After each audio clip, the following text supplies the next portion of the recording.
Tea ఆశావాణి channel నుంచి మీకు మరో మంచి కథనాన్ని అందజేస్తున్నాం. వ్యాస మహాభారతం నుంచి స్త్రీ పర్వం ప్రథమ శాసమును అందిస్తున్నాం. వైశంపాయనుడు జనమేజయునకు చెప్పిన మహాభారత కథను సుతుడు సౌనకాది మహామునులకు చెప్పసాగాడు. మహాభారత కథను వింటున్న జనమేజయుడు వైశంపాయనుడిని చూసి, మహాత్మా, తన కుమారుడు సుయోధనుడు భీముని చేతిలో చనిపోయిన విషయం సంజయుడి ద్వారా తెలుసుకుని ధృతరాష్ట్రుడు ఏమి చేశాడు? అస్థినాకు వెళ్ళిన రధికత్రయం ఎవరిని కలుసుకున్నారు? తర్వాత ఎక్కడకు వెళ్ళారు? అశ్వత్థామ వ్యాస ఆశ్రమానికి వెళ్ళిన పిదప కృపాచార్యుడు కృతవర్మ ఎక్కడకు వెళ్ళారు? మహా విజయంను సాధించిన పిదప కుమారుల బంధువుల మరణాన్ని ధర్మరాజు ఎలా తట్టుకున్నాడు అని అడిగాడు. వైశంపాయనుడు ఇలా చెప్పసాగాడు.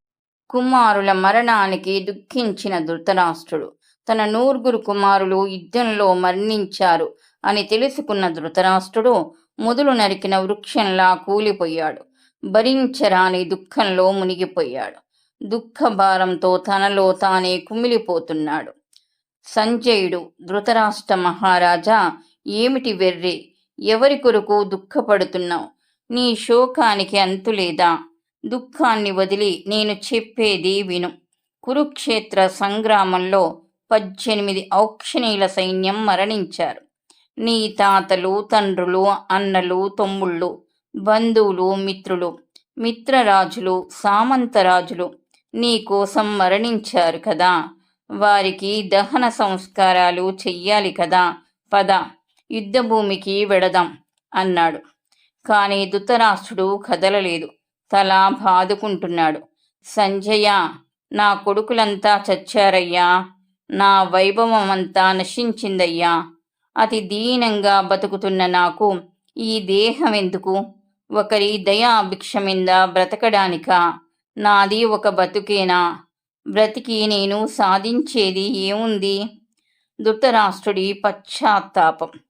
సంజయ, కృష్ణుడు సంధి చేయడానికి వచ్చినప్పుడు నాకు ఎంతో నచ్చ చెప్పాడు. భీష్ముడు, ద్రోణుడు నా హితవు కోరి చెప్పారు. పరశురాముడు లాంటి మహామునులు ఎందరో బుద్ధి మతి చెప్పారు. నేను దుర్బుద్ధితో వారి మాటలు పెడచెవిన పెట్టాను. పాండవులకు రాజ్యభాగం నిరాకరించి ఫలితం అనుభవిస్తున్నాను. కొడుకులను పోగొట్టుకున్నాను. బంధుమిత్రులను పోగొట్టుకున్నాను. అందరూ మరణించారు. దహన క్రియలు చేయడానికి నేను మాత్రం బ్రతికి ఉన్నాను. సంజయ, రాబోయే ఆపద తెలిసి కూడా పాండవులకు రాజ్యభాగం ఇవ్వలేదు కనుక నా అనేవారందరినీ పోగొట్టుకున్నాను. సంజయ, నేను ఇలా కావడానికి నా పూర్వజన్మ సుకృతం కాక వేరు కాదు. అయినా ధర్మరాజు ఉండగా దహన క్రియలు చేయడానికి నేను ఎందుకు? నా కుమారులను చంపి తమ ప్రతిజ్ఞలు నెరవేర్చుకున్న పాండవులు ఈ పని కూడా చేస్తారులే అన్నాడు. ధృతరాష్ట్రుడికి సంజయుడి హితవు. అతడిని చూసి సంజయుడు, ధృతరాష్ట్ర మహారాజా, నీకు తెలియని శాస్త్రాలు లేవు. అన్నీ తెలిసిన నువ్వే ఇలా దుఃఖిస్తే లోకులు నవ్వరా? ఇంతకు ముందు నువ్వు సంజయుడి కథ విన్నావు కదా. అభిమన్యుడి మరణానికి ధర్మరాజు దుఃఖిస్తుంటే నారదుడు ఈ కథ చెప్పాడు. అది విని కూడా నువ్వు ఇలా దుఃఖిస్తున్నావా? నీ మంచి కోరే మంత్రుల మాట వినలేదని అన్నావు కదా. నీకు, నీ కుమారుడికి శకుని, దుశ్శాసనుడు, కర్ణుడు వీరే కదా మంత్రులు. వీరే మీకు మంత్రులు అయితే ఇంకా వినాశనం కాక మిగిలేది మరేమిటి? నీ కొడుకు ఎదుటివాడి మీద కత్తి దూశాడే కానీ మంత్రాంగం మీద దృష్టి మరల్చాడా? విదురుడు చెప్పింది విన్నాడా? నువ్వు అతడికి బుద్ధి చెప్పి అతడిని కట్టడి చేశావా? అతడి ఆకృత్యాలను ఆపగలిగావా? నీకు, నీ కుమారుడికి లోభత్వం బాగా వంటబట్టి ఎవరి మాట వినలేదు కనుక నీ దుఃఖం మాను. నీ పని ఎలా ఉందంటే చుట్టూ మంట పెట్టుకొని మధ్యలో కూర్చొని అయ్యో కాలిపోతున్నాను అని గొంతెండిపోయేలా అరిచినట్లు ఉంది. ఈ పరిస్థితుల్లో అందరూ నిన్ను నిందిస్తారే కానీ జాలి చూపుతారా? నీ కుమారుడి పరుష వాక్యాలకు, అర్జునుడి కోపాగ్నికి వారంతా దగ్ధమయ్యారు. ఇంకా విచారించడం ఎందుకు అన్నాడు. ధృతరాష్ట్రుణ్ణి విదురుడు మందలించుట.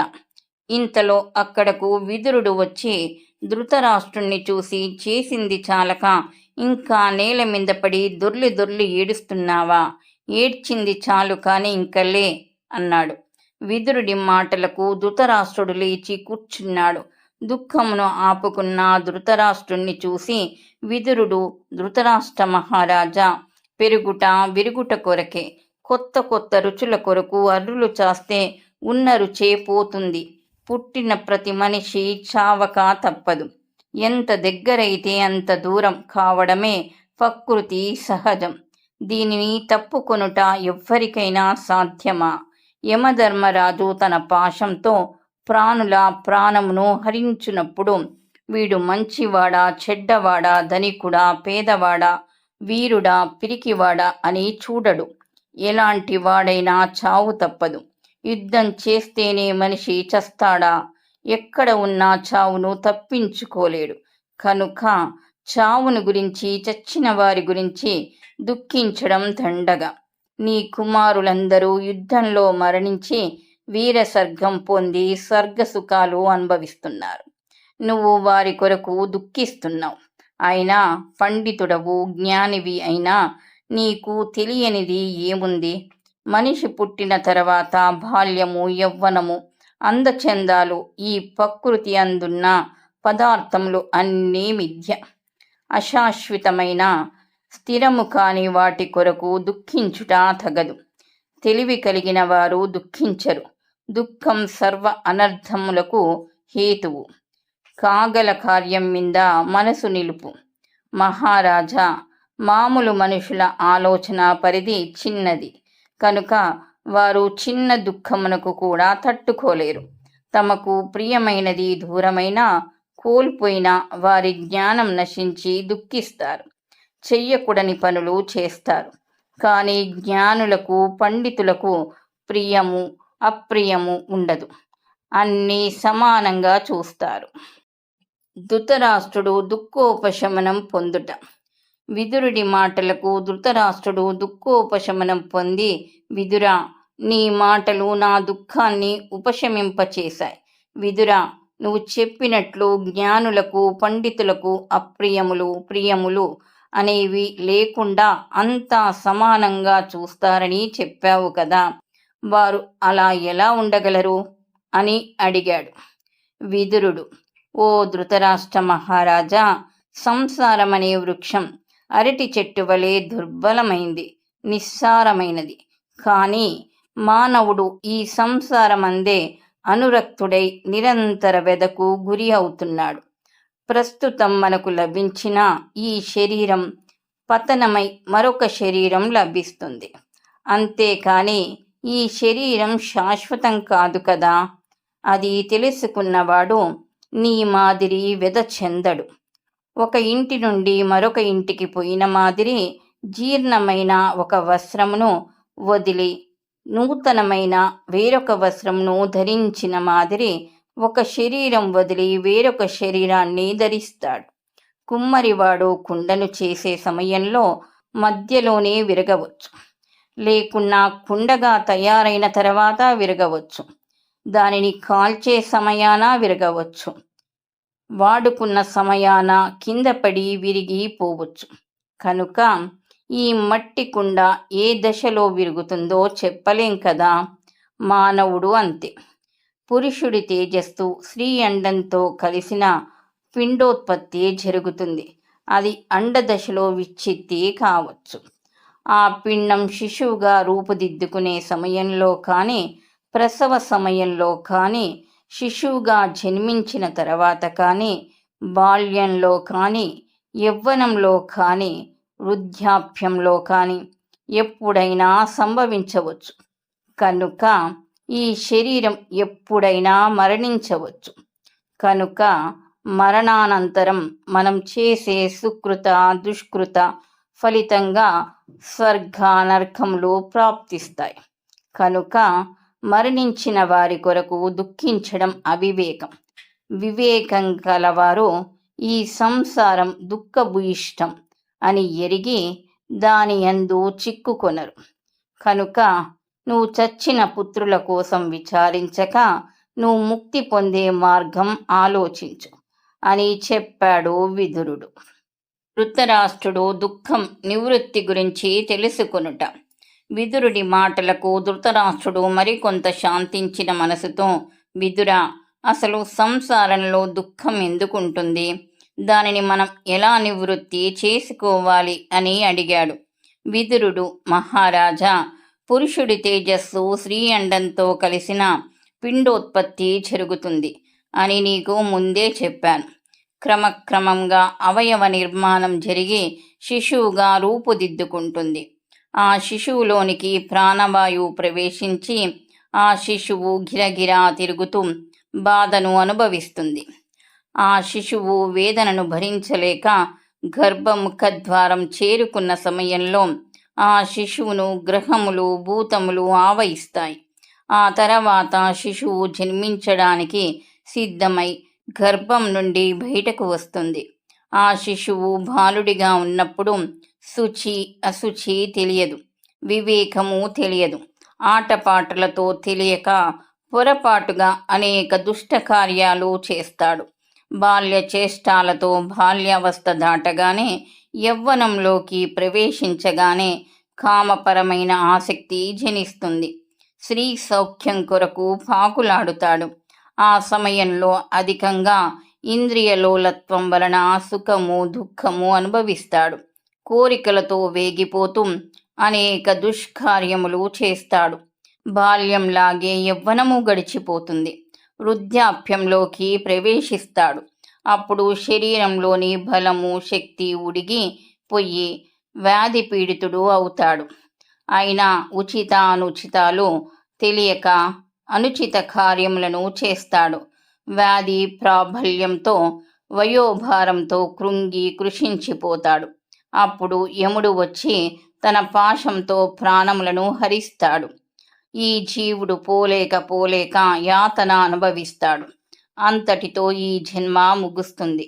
కనుక ఈ లోకం నిరంతర దుఃఖ భూయిష్టమైంది అన్నది స్పష్టం. ఈ మానవులు కామ క్రోధ మదోన్మత్తులై లోభంతో అనేక దుష్కృత్యములు ఆచరిస్తారు. కాస్తంత సుఖం ఆశించి ఒకరి జీవితం ఒకరు నాశనం చేసుకుంటూ ఒకరిని ఒకరు చంపుకుంటూ అధర్మ పరులవుతారు. చివరకు యమలోక ప్రాప్తిని పొందుతారు. వివేకం కలిగిన వారు పెద్దలను ఆశ్రయించి సన్మార్గమున పయనిస్తారు. సంసారంను అధిగమించుట. విదురుడు తన మాటలను కొనసాగిస్తూ, ధృతరాష్ట్ర మహారాజా, నేను ఈ సంసారంను ఎలా అధిగమించాలో పెద్దల వలన వినియున్నాను. అది నీకు వివరిస్తాను, శ్రద్ధగా విను. దుర్భరమైన అడవిలో ఒక బ్రాహ్మణుడు వెళుతున్నాడు.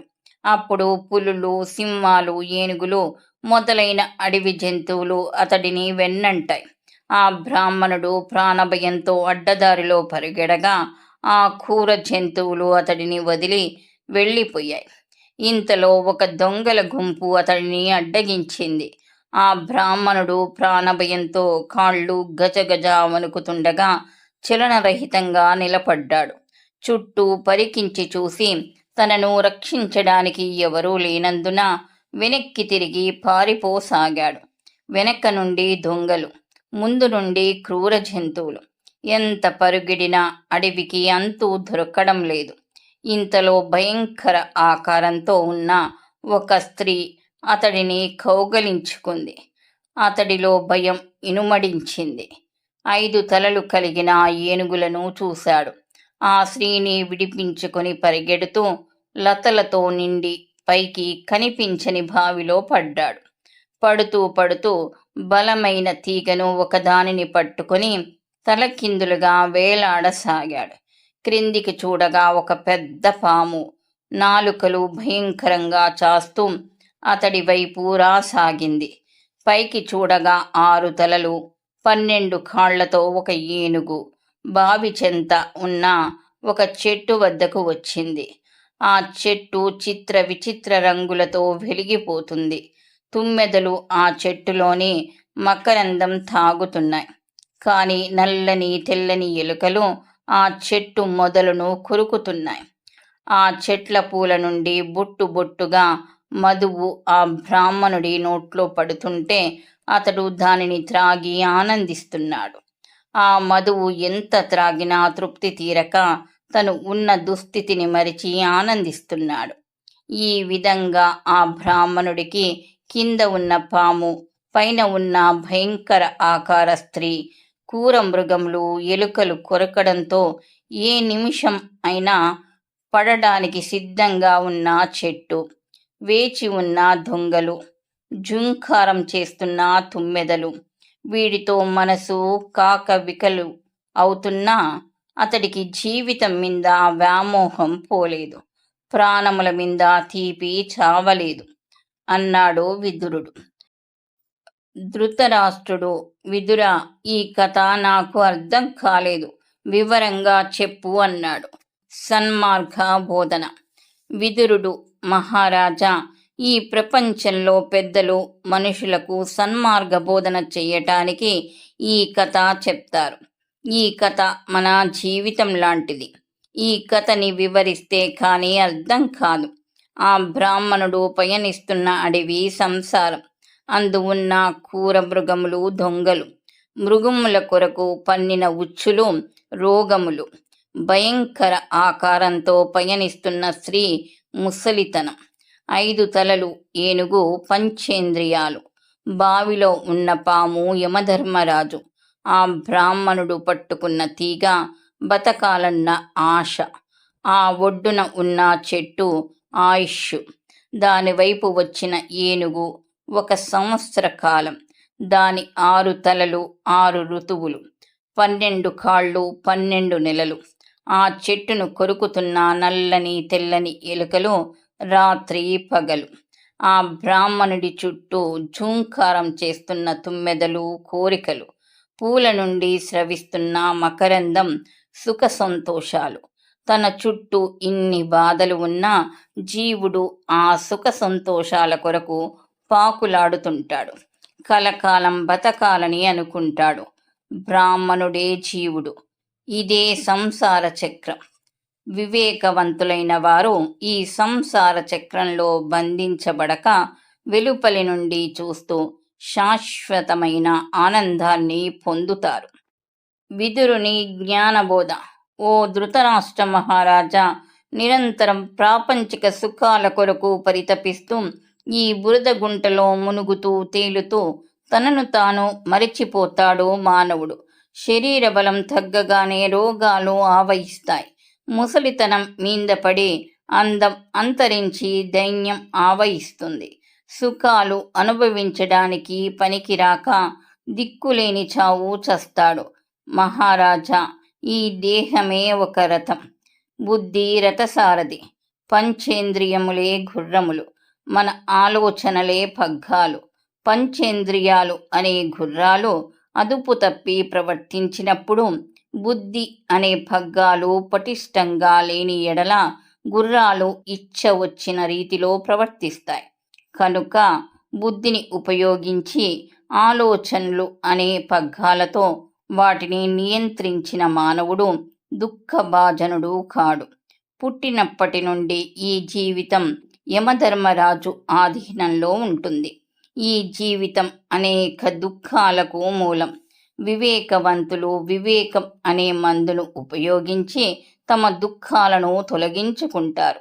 వివేకవంతులు తమ బుద్ధిని ఉపయోగించి గుర్రములను అదుపులో పెట్టి రథమును సక్రమ మార్గమున నడిపించి ముక్తిని పొందుతారు. కనుక ధృతరాష్ట్ర మహారాజా, నీ కుమారుల మరణానికి దుఃఖించుట మాని నీ కుమారులు బంధుమిత్రులకు దహన సంస్కారం చెరిపించు అని అన్నాడు విదురుడు. సుడి రాక. విదురుడి మాటలతో తిరిగి కుమారులు గుర్తుకు రాగా ధృతరాష్ట్రుడు ఏడుస్తూ మూర్ఛిల్లాడు. పరిచారికలు అతడి ముఖం మీద చల్లని నీళ్లు చిలకరించి సేద తీర్చారు. ఇంతలో వ్యాసుడు అక్కడకు వచ్చాడు. అనుకోకుండా వచ్చిన వ్యాసుడికి విదురుడు, సంజయుడు నమస్కరించారు. మూర్ఛ నుండి తేరుకున్న ధృతరాష్ట్రుడికి వ్యాసుడి రాక ఎరిగించారు. ధృతరాష్ట్రుడు చేతులు వణుకుతుండగా వ్యాసుడికి నమస్కరించి, మహాముని, చూసితివా నా దుర్గతి? నేను ఇంకా ఎందుకు బతికి ఉన్నానో తెలియడం లేదు. ఈ జన్మ ఎంత దుర్భరమో ఇప్పుడు తెలిసింది. నా దుస్థితి చూశారా? కుమారులంతా మరణించారు, బంధుమిత్రులు నశించారు, సంపదలంతా ఊడ్చుకుపోయాయి. అయినా నా ప్రాణములు నన్ను అంటి పెట్టుకునే ఉన్నాయి. ఇది నా దౌర్భాగ్యం కాక మరేమిటి అని దుఃఖించాడు. ధృతరాష్ట్రుడి దుఃఖం చూసి వ్యాసుడు, కుమారా, నీ దుఃఖం పోగొట్టడానికే నేను వచ్చాను. సకల శాస్త్రములు తెలిసిన వాడివి, నీతి శాస్త్ర కోవిదుడివి.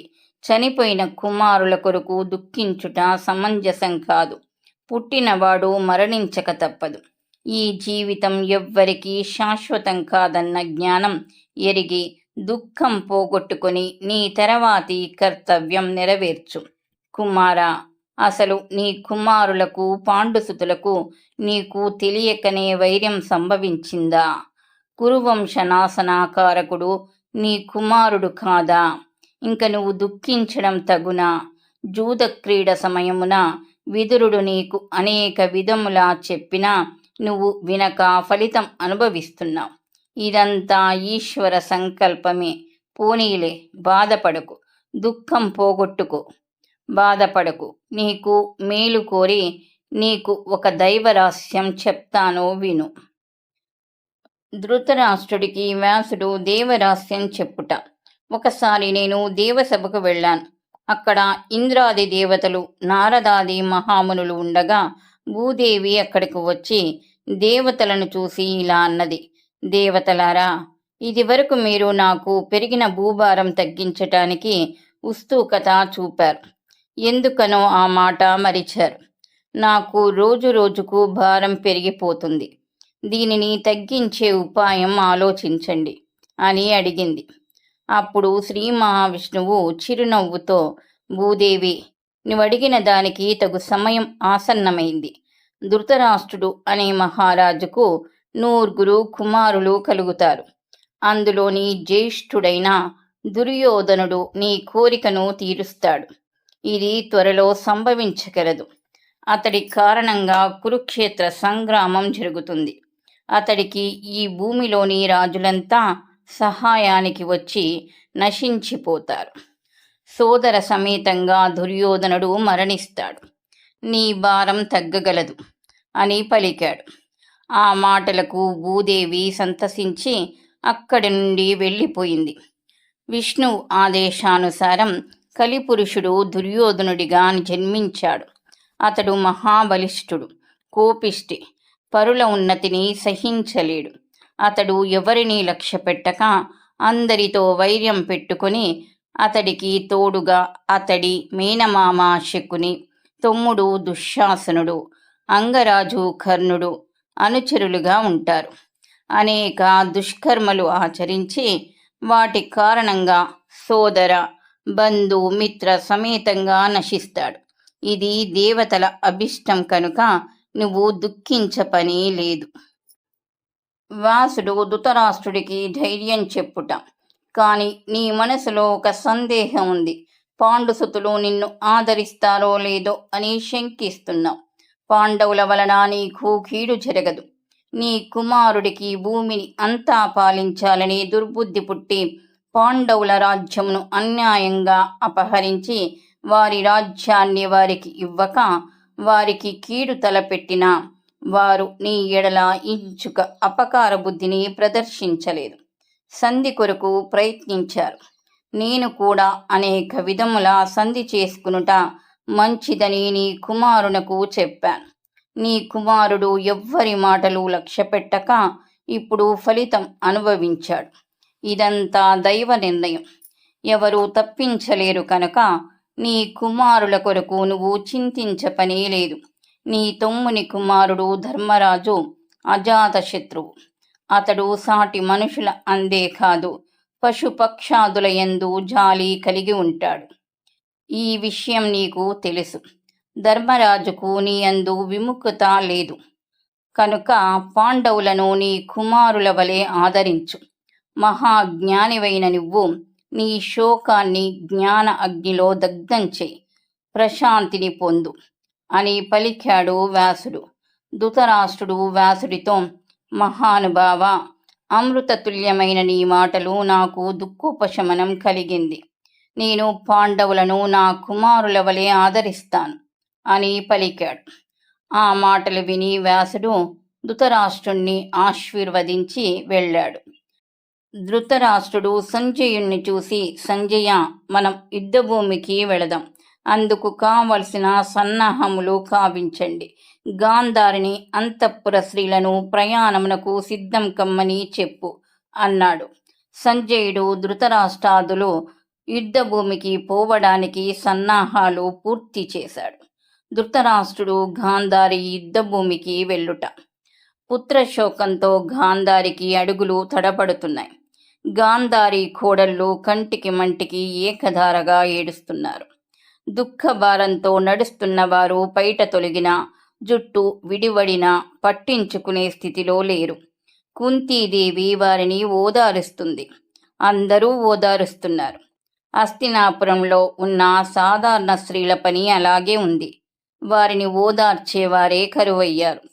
పురుషులంతా యుద్ధభూమిలో మరణించగా భార్యా బిడ్డలు అనాథల వలె మిగిలారు. వాళ్లల్లో వాళ్ళు ఒకరిని ఒకరు ఓదార్చుకుంటున్నారు. అందరి ఇండ్లు ఆర్తనాదాలతో నిండిపోయాయి. ఇదంతా చూసి విదురుడికి మనసు కలత చెందింది. యుద్ధ పరిణామం ఇంత భయంకరంగా ఉంటుందా? ఎంతమందిని అని ఓదార్చగలడు? కొంత దూరం నడిచేసరికి రధికత్రయం ధృతరాష్ట్రుడి వద్దకు వెళ్ళి, మహారాజా, నీ కుమారుడు సుయోధనుడు దేవతలు మెచ్చేలా యుద్ధం చేసి వీరమరణం చెందాడు. మేం ముగ్గురం తప్ప మిగిలిన కురు సైన్యమంతా మరణించింది అన్నారు. కృపాచార్యుడు భీమ సుయోధన యుద్ధం వర్ణించుట. గాంధారిని చూసిన కృపాచార్యుడు దుఃఖం ఆగక, అమ్మా గాంధారి, నీ కుమారులు యుద్ధభూమిలో వీరోచితంగా పోరాడి తమ ప్రాణాలు సమర్పించి వీరసర్గం అలంకరించారు కనుక నువ్వు దుఃఖించకమ్మా. నీ కొడుకుల్లో ఒక్కడు యుద్ధభూమిలో వెన్ను చూపి పారిపోలేదు. యుద్ధమునకు జంకలేదు. అమ్మా, పాండవులకు జయించిన సంతోషం లేదు. భీముడు సుయోధుణ్ణి అధర్మంగా నాభి కింద భాగాన కొట్టి పడగొట్టింది చాలక తలను కాలితో తన్నాడు. అది విని మాకు కోపం ఆగలేదు. మేము ముగ్గురము పాండవ శిబిరంలో ప్రవేశించి వారి కుమారులను, బంధువులను, పాంచాల రాకుమారులను, వారి సైన్యమును, గజములను, హయములను దారుణంగా చంపాం. కనుక పాండవుల విజయం వ్యర్థమైంది. ఆ సమయంలో పాండవులు, శ్రీకృష్ణుడు, సాత్యాకి అక్కడ లేరు కనుక బ్రతికిపోయారు. లేకున్నా సుయోధనుడి ఆఖరి కోరిక నెరవేరేది. మేము అర్ధరాత్రి పాండవుల కుమారులను, బంధువులను ససైన్యంతో చంపిన విషయం తెలుసుకున్న పాండవులు క్రోధంతో మమ్ము వెతుకుతున్నారు కనుక మాకు సెలవిప్పించండి, వెళతాం అని సెలవు తీసుకుని తమ తమ రథముల మీద వెళ్ళారు. కొంత దూరం పోయిన కృపాచార్యుడు వెనక్కు తిరిగి హస్తినాకు వెళ్ళాడు. కృతవర్మ ద్వారకాకు వెళ్ళాడు. అశ్వత్థామ గంగా తీరంన ఉన్న వ్యాస ఆశ్రమానికి వెళ్ళాడు. ఓ జనామే జయ మహారాజా, వ్యాసాశ్రమంలో జరిగిన విషయం నీకు ముందే చెప్పాను కదా. తర్వాత ధృతరాష్ట్రుడు అంతఃపుర స్త్రీలతో సహా యుద్ధభూమికి వెళ్ళాడు. ధర్మరాజు ధృతరాష్ట్రుడికి ఎదురేగుట. ధృతరాష్ట్రుడు యుద్ధభూమికి వస్తున్నాడు అని తెలిసి ధర్మరాజు తన తమ్ముళ్లతోనూ కృష్ణుడితోనూ ధృతరాష్ట్రుడికి ఎదురేగాడు. కానీ తన కుమారులను అందరినీ పోగొట్టుకొని మనసంతా దహించుకుపోతున్న మనసుతో వస్తున్న ధృతరాష్ట్రుణ్ణి చూడటానికి ధర్మరాజు మనసులో కలవరపడ్డాడు. ధర్మరాజు వడివడిగా ధృతరాష్ట్రుడికి ఎదురు వెళ్ళాడు. అతడి వెంట సాత్యకి, భీముడు, అర్జునుడు, నకుల, సహదేవులు, ద్రౌపది వెళ్ళారు. కురు సామ్రాజ్య ప్రజలు ధర్మరాజును నిందించుట. ధర్మరాజును చూసి కౌరవ వనితలు ఆహాకారాలు చేశారు. మరికొంతమంది ధర్మరాజును తిట్టసాగారు. ఇతడు ధర్మరాజట, ఇతడికి ధర్మం తెలుసా? ఇతడికి జాలి దయ ఉన్నాయా? ఉంటే తాతలను, తమ్ముళ్లను, బంధువులను, మిత్రులను, గురువులను, కుమారులను చంపడు. వీడికి కనికరమేమిటి అని ఈసడించుకొనగా మరికొంతమంది ధర్మరాజుకు వెళ్ళి, ఓ ధర్మరాజా, చదువులు చెప్పిన గురువునే చంపడానికి నీకు మనసెలా ఒప్పింది అని అడిగారు. మరికొంతమంది, ఓ ఈ ధర్మరాజా, చెల్లెలి భర్త అని చూడక జయదద్రుణ్ణి చంపించావే, శ్మశానంలాగా మారిన ఈ రాజ్యం అంతా కట్టకట్టుకొని ఊరేగు అన్నారు. ఎవరేమన్నా పాండవులు ఒక్క మాట కూడా మాట్లాడలేదు. అయినా వారు తిట్టడం ఆపలేదు. ఇంకొంతమంది పాండవులకు అడ్డంగా వచ్చి, ఓ ఈ ధర్మరాజా, నీ వలన కదా అభిమన్యుడు మరణించింది, ద్రౌపది కొడుకులంతా వధించబడింది, నీ మరుదులందరినీ వధించిన నీ రక్తదాహం తీరలేదా అన్నారు. అందరి తిట్లను భరిస్తూ ధర్మరాజు ధృతరాష్ట్రుడి వద్దకు వెళ్ళాడు. పక్కన ఉన్నవారు ధర్మరాజు వచ్చాడని చెప్పగానే ధృతరాష్ట్రుడిలో కోపం ముంచుకు వచ్చి బోరున ఏడుస్తూ ధర్మరాజును కౌగలించుకున్నాడు. ధృతరాష్ట్ర హృదయం. తర్వాత ధృతరాష్ట్రుడికి పక్కన ఉన్నవారు వలన భీమార్జున, నకుల, సహదేవులు కూడా వచ్చారని వినగానే భీముడు అన్నమాట ధృతరాష్ట్రుడిలో కోపాగ్నిని రగిల్చింది. అతడి ముఖం వికృతంగా మారింది. దహించుకుపోతున్న హృదయంతో అతడిని కౌగలించుకోబోయాడు.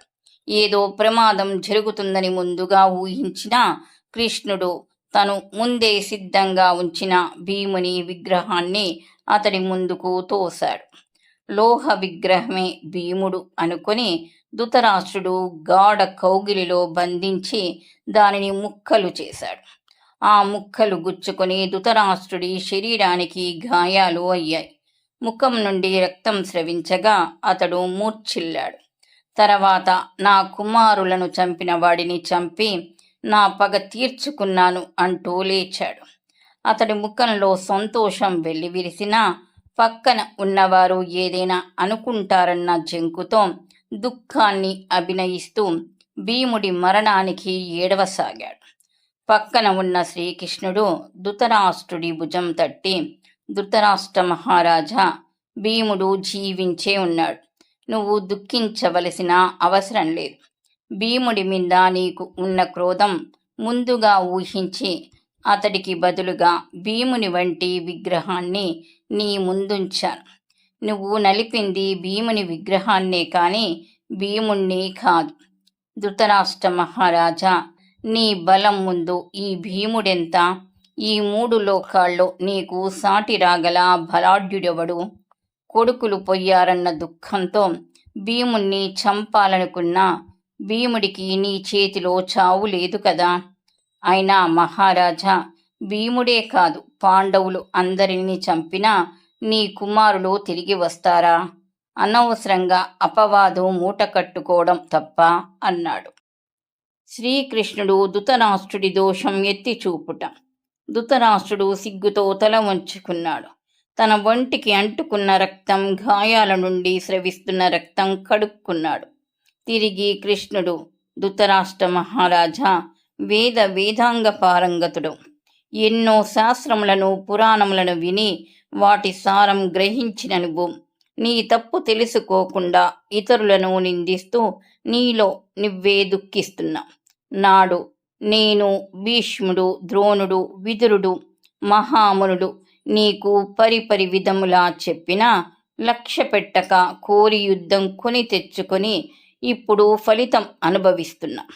స్వయంకృత అపరాధమునకు చింతించిన ఫలమేమి? భీమార్జునులను ఎదుర్కొని గెలవగల వీరులు ఈ ఊర్విలో ఉన్నారా? అది నువ్వు ఎరుగవా? నీ మనసును నువ్వు నియంత్రించలేకపోయావు. నీ కుమారుడి చెడు నడతను అదుపులో పెట్టడం నీకు చేత కాలేదు. జూదంలో గెలిచామన్న నేపంతో నువ్వు పాండవ పత్ని నీ కోడలు అయిన ద్రౌపదిని కొప్పుపట్టి సభకు ఈడ్చి దుర్భాషలు ఆడి వలవలు ఊడదీస్తున్నప్పుడు వారిని మందలించి అదుపులో పెట్టలేని అసమర్థుడవు అయ్యావు. కానీ భీముడు నాడు చేసిన ప్రతిజ్ఞ నెరవేర్చుకుంటూ నీ కుమారులను చంపినందుకు అతడిని నిందిస్తున్నావు. ఇది న్యాయమా, ధర్మమా? నీ కుమారుల అవినీతిని, దుష్ప్రవర్తనను తలచుకొని నీ కోపాన్ని విడిచిపెట్టు అని హితవు పలికాడు. ధృతరాష్ట్రుడు, కృష్ణ, నువ్వు పలికినదంతా నిజమే, కానీ కొడుకులను పోగొట్టుకున్న దుఃఖం భరించలేక అనుచితంగా ప్రవర్తించినందుకు సిగ్గుపడుతున్నాను. నీ మాటలతో నాకు జ్ఞానోదయం అయ్యింది. ఇంక మీద పాండు కుమారులను నా కుమారులుగా భావిస్తాను అని పలికి తర్వాత భీమార్జున, నకుల, సహదేవులను కౌగలించుకున్నాడు. తర్వాత యూస్తుడు వచ్చాడని విని కనీసం ఒక్క కొడుకైనా మిగిలాడని అనుకుని సంతోషంగా యూస్తుణ్ణి కౌగలించుకున్నాడు. వ్యాసుడు గాంధారి శాపం నుండి రక్షించుట. ధృతరాష్ట్రుడు పాండవులతో, పాండుకుమారులారా, మీ తల్లి గాంధారి వద్దకు వెళ్ళి ఆమెను ఓదార్చండి అన్నాడు. ధర్మరాజాదులు తమ పెద్ద తల్లి గాంధారి వద్దకు వెళ్లారు. ఆమెకు నమస్కరించారు. కుమారుల మరణానికి రగిలిపోతున్న మనసుతో గాంధారి ధర్మరాజును శపించడానికి ఉద్యుక్తురాలైంది. అంతలో అక్కడికి వచ్చిన వ్యాసుడికి పాండవులు నమస్కరించారు. గాంధారి మనసు తెలుసుకున్న వ్యాసుడు ఆమెను వారిస్తూ, అమ్మా గాంధారి, ధర్మరాజును శపించడం ధర్మం కాదు. ధర్మజుడి మీద కోపం మాని శాంతించు. నీకింత రజోగుణం ఎందుకు? సాత్వికంగా ఉండు. నీ కుమారుడు సుయోధనుడు యుద్ధానికి పోతూ నీ ఆశీర్వాదం కోరినప్పుడు నువ్వు ఏమని ఆశీర్వదించావో తెలుసా? ధర్మం ఎక్కడ ఉంటుందో విజయం అక్కడ ఉంటుంది అన్నావు. అదే నిజమైంది. ఈ మహా సంగ్రామంలో ధర్మమూర్తులైన పాండవులకు విజయం లభించింది. నీ మాట ప్రకారం ధర్మం జయించినట్లే కదా.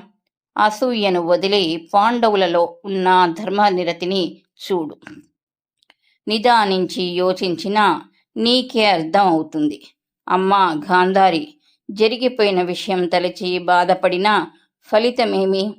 కనుక పాండవుల మీద కోపం మాను అన్నాడు. గాంధారి శాంతించుట. ఆ మాటలకు శాంతించిన గాంధారి, మహర్షి, నాకు పాండవుల మీద కోపం, అసూయ ఎన్నటికీ లేదు. వారికి ఎన్నడూ కీడు తలపెట్టలేదు. కుమారులను పోగొట్టుకున్న దుఃఖంతో అలా అనుకున్నానే కానీ పాండవులు కుంతికి ఎంతో నాకు అంతే.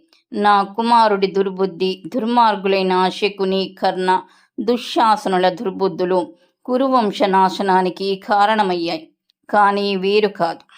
కానీ భీముడు నా కుమారుణ్ణి కృష్ణుడి సమక్షంలో నాభి కింద కొట్టి పడగొట్టాడు. అది తల్లినైన నాకు క్షోభ కలిగించదా? యుద్ధంలో చంపడం, చావడం న్యాయమే, కానీ యుద్ధనీతిని తప్పి చంపడం అధర్మం కాదా, ద్రోహం కాదా అని పలికింది. ఆ మాటలు విన్న భీముడు గడగడలాడుతూ గాంధారి వద్దకు వచ్చి ఇలా అన్నాడు. అమ్మా గాంధారీ దేవి, నేను చేసింది ధర్మమో అధర్మమో, ప్రాణభయంతో అలా చేశానో జరిగిపోయింది. దయచేసి నన్ను క్షమించమ్మా. నాకంటే బలవంతుడు, యుద్ధంలో నేర్పరి, అతనిని ఓడించడం నాకు వీలైనది కానందున అలా చేశాను. అయినా నీకు తెలియనిది ఏమున్నది? నీ కుమారుడు ధర్మరాజుకు చేసినదంతా ధర్మమా? ఏకవస్త్రగా ఉన్న ద్రౌపదిని సభకు ఈడ్పించి వలవలు ఊడదీయమని చెప్పడం ధర్మమా? తల్లితో సమానమైన వదినకు తొడలు చూపి కూర్చోమని సైగ చేయడం ధర్మమా?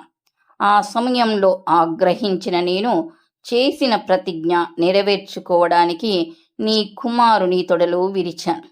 చేసిన ప్రతిజ్ఞ నెరవేర్చుకొనుట క్షత్రియ ధర్మం కాదా? నేను క్షత్రియుడను కనుక నేను చేసిన ప్రతిజ్ఞ నెరవేర్చి నా ధర్మం నెరవేర్చుకున్నాను. నాడు కురుసభలోనే ఆ పని చేసి ఉంటే బాగుండేది.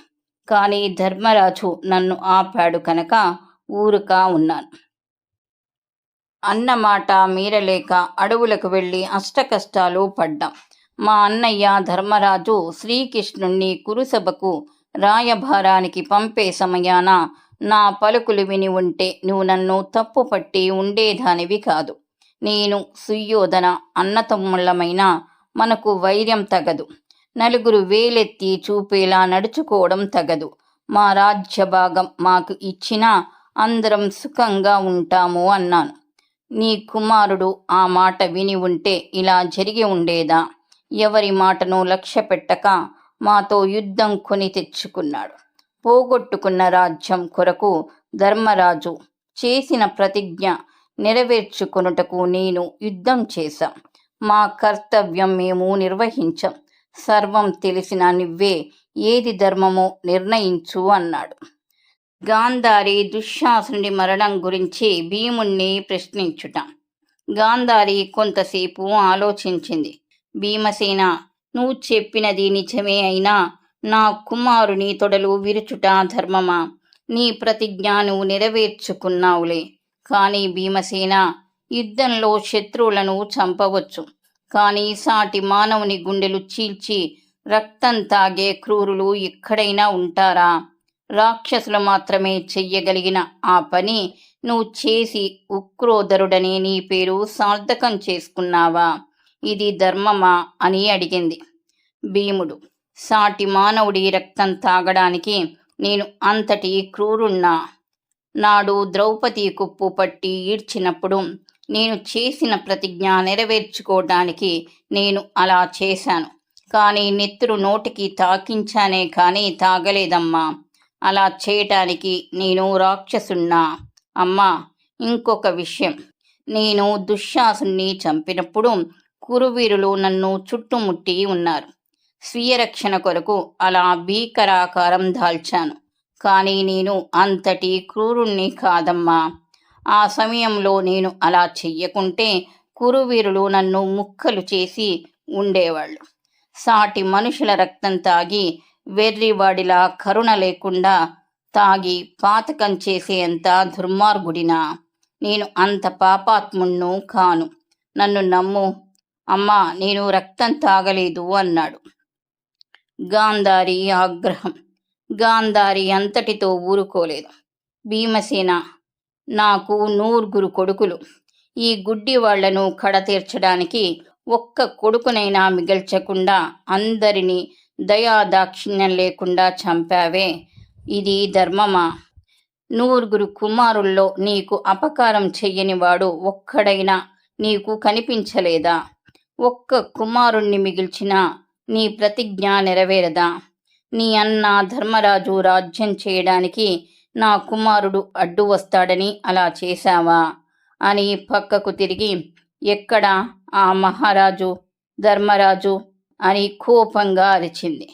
ఆ అరుపుకు ధర్మరాజు గడగడలాడుతూ, అమ్మా, ఇక్కడే ఉన్నానమ్మా, నేనేనమ్మా పాండవాగ్రజుడను ధర్మరాజును. నీ 9 కుమారులను చంపిన క్రూరుడను, పాపాత్ముడను. నన్ను క్షమించకమ్మా.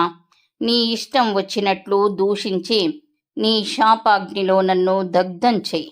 అమ్మా, నీ 9 కుమారులనే కాదు, ఈ భూమండలంలోని రాజులందరినీ యుద్ధభూమికి బలి ఇచ్చిన పాపాత్ముడికి నువ్వు ఏ శిక్ష విధించినా భరిస్తాను, అనుభవిస్తాను. బంధుమిత్రులను అందరినీ పోగొట్టుకున్న నాకు ఈ రాజ్యమేలా? ఈ శరీరంలో ప్రాణం ఎందుకు? నాలాంటి ద్రోహికి స్వర్గసుఖాలు ఎందుకు అని భోరున ఏడ్చాడు. ధర్మరాజు మాటలకు గాంధారికి నోట మాట రాలేదు. ఒక్క నిట్టూర్పు విడిచి కిందకు చూసింది. ఆమె కంటికి కట్టుకున్న బట్ట కిందకు జరిగి ఆమె చూపు ధర్మరాజు కాలి మీద పడి అతడి కాలిగోళ్ళు ఎర్రగా అయ్యాయి. అది చూసి భీమార్జునులు పక్కకు తప్పుకున్నారు. అంతలో గాంధారి శాంతించి ధర్మరాజు తల నిమిరి, నాయనలారా, మీ అమ్మ కుంతీదేవిని కలిసి ఆమె దీవెనలు పొందండి అన్నది. అమ్మయ్య అని పాండవులు నిట్టూర్చి తల్లి కుంతీదేవి దగ్గరకు వెళ్ళారు. పాండవులు కుంతీదేవిని చూచుట. చాలా కాలం తర్వాత పాండవులను చూసి కుంతీదేవికి దుఃఖము ఆనందము కలగలుపుగా స్పందించింది. పాండవులు తమ అరణ్యవాసంలో పడిన బాధలు కుంతీదేవికి చెప్పుకున్నారు. అది విని కుంతీదేవి తల్లడిల్లింది. జరిగిన యుద్ధంలో తన మనవళ్ళు మరణించినందుకు చాలా దుఃఖించింది. తనకు నమస్కరిస్తున్న పాండవులను చూసి వారి తలలు నిమిరి భోరుమంది. పాండుకుమారులారా, ఇన్ని రోజులకు మీకు అమ్మ గుర్తుకు వచ్చిందా అని వారి శరీరాలు తడిమి కుమిలిపోయింది. పక్కనే శోకమూర్తిలా ఉన్న ద్రౌపదిని చూసి, అమ్మా, ఎరమ్మా నా మనవళ్ళు, అభిమన్యుడు ఎక్కడమ్మా, ఎక్కడికి వెళ్ళారమ్మా, నన్ను చూడటానికి ఎందుకు రాలేదు అని అడుగుతూ పేరు పేరు వరుసన పిలిచింది. గాంధారి ద్రౌపదిని ఓదార్చుట. ఆ మాటలకు ద్రౌపది దుఃఖభారం తాళలేక మొదలు నరికిన చెట్టులా కుప్పకూలింది. కుంతీదేవి కోడల్ని పొదివి పట్టుకుని భోరుమంది.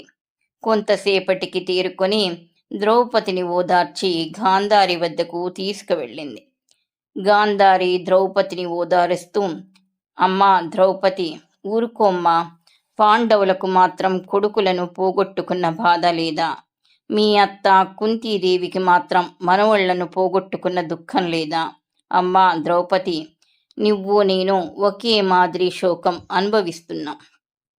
నీకు కొడుకులు పోయారు, నాకు కొడుకులు పోయారు. ఇలా జరుగుతుందనే విదురుడు కురుసభలో ఎంతగానో చెప్పి చూశాడు. నేను ఏమాత్రం నా కుమారులు దుశ్చర్యలు ఆపలేకపోయాను. కనుకనే ఫలితం అనుభవిస్తూ ఉన్నాను. అయినా విధి విలాసం, కాలమహిమ, ఊరుకోమ్మా అని ద్రౌపది ఓదార్చింది. తరువాయి భాగం శ్రీ పర్వం ద్వితీయ శ్వాస. ఈ కథనం మీకు నచ్చితే లైక్ చేయండి. మరిన్ని మంచి కథనాల కొరకు మా ఛానల్ని సబ్స్క్రైబ్ చేసుకోండి. ఈ కథనాలపై మీ అభిప్రాయాన్ని తెలియచేయండి. ధన్యవాదములు.